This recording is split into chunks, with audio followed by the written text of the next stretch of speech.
सल्लल्लाहु ताला अलैहि वसल्लम की तजल्लियाँ। मदीनतुल मुनव्वरा का पुराना नाम यसरब है। जब हुजूर अकरम सल्लल्लाहु ताला अलैहि वसल्लम ने इस शहर में सुकूनत फरमाई तो इसका नाम मदीनतुन नबी यानी नबी का शहर पड़ गया।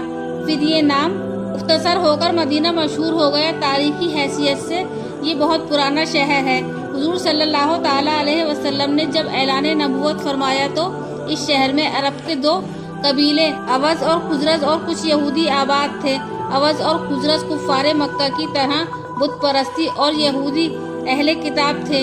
अवस और खुजरज पहले तो बड़े इत्तेफाक व इत्तेहाद के साथ मिलजुल कर रहते थे, मगर फिर अरबों की फितरत के मुताबिक उन दोनों कबीलों में लड़ाई शुरू हो गई। यहाँ तक कि आखिरी लड़ाई जो तारीखी अरब में जंग मुआस के नाम से मशहूर है, इस कदर हौलनाक और खुरेजी हुई। इस लड़ाई में अवस और खुजरज के तकरीबन तमाम नामवर बहादुर लड़ भिड़कर मर गए और ये दोनों कबीले बेहद कमज़ोर हो गए।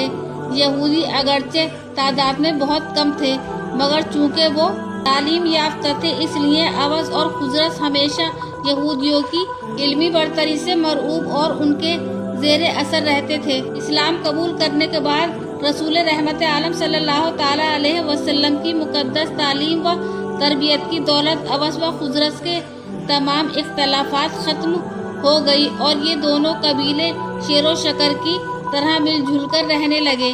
और चूंकि इन लोगों ने इस्लाम और मुसलमानों की अपने तन धन से बेपनाह मदद और नुसरत की, इसलिए हुजूर रहमत आलम सल्लल्लाहु ताला अलैहि वसल्लम ने उन खुशबख्तों को अंसार के मुअज्जिज़ लक़ब का सरफराज फरमा दिया और कुरान करीम में भी जानिसाराने फरमा दिया और कुरान करीम ने भी उन खुश नसीबों की मिदद व सना का जा बजा खुतबा पढ़ा। और आज हुए शरीयत अंसार की मोहब्बत और उनकी जनाब में हुस्न-ए अकीदत तमाम उम्मत मुस्लिमा के लिए वाजिबुल ईमान वाजिबुल अमल करार पाई। मदीने में इस्लाम क्यों कर फैला?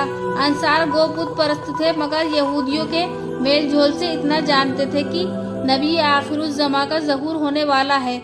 और मदीने के यहूदी अक्सर अंसार दोनों कबीलों अवस व खुजरज को धमकियां भी दिया करते थे कि नबी आखिरुज़्ज़मा के ज़हूर के वक्त हम उनके लश्कर में शामिल होकर तुम बुत परस्तों को दुनिया से निस्तो नाबूद कर डालेंगे। इसलिए नबी आखिरुज़्ज़मा की तशरीफ आवरी का यहूद और अंसार दोनों को इंतजार था। सन 11वीं 9वीं में हुजूर सल्लल्लाहु ताला अलैहि वसल्लम मामूल के मुताबिक हज के आने वाले कबाइल को दावत इस्लाम देने के लिए मीना के मैदान में तशरीफ ले गए और कुरान मजीद सुनाना लोगों के सामने इस्लाम पेश करने लगे। हुजूर सल्लल्लाहु ताला अलैहि वसल्लम मीना में अकबा घाटी के पास, जहां आज मस्जिद अकबा है, तशरीफ फरमा थे कि कबीलाए खुजरज के 6 आदमी आपके पास आ गए। आपने उन लोगों से उनका नाम व नसब पूछा, फिर कुरान की चंद आयतें सुनाकर उन लोगों को इस्लाम की दावत दी, जिससे ये लोग बेहद मुतासिर हो गए और एक दूसरे का मुंह देखकर आपस में ये कहने लगे कि यहूदी जिस नबी आखिरुज़्ज़मा की खुशखबरी देते रहे हैं, यकीनन तो नबी यही हैं, लिहाजा कहीं ऐसा ना हो कि हमसे पहले इस्लाम की दावत कबूल कर ले। ये कहकर सब एक साथ मुसलमान हो गए और मदीना जाकर अपने अहले खानदान और रिश्तेदारों को भी इस्लाम की दावत दी।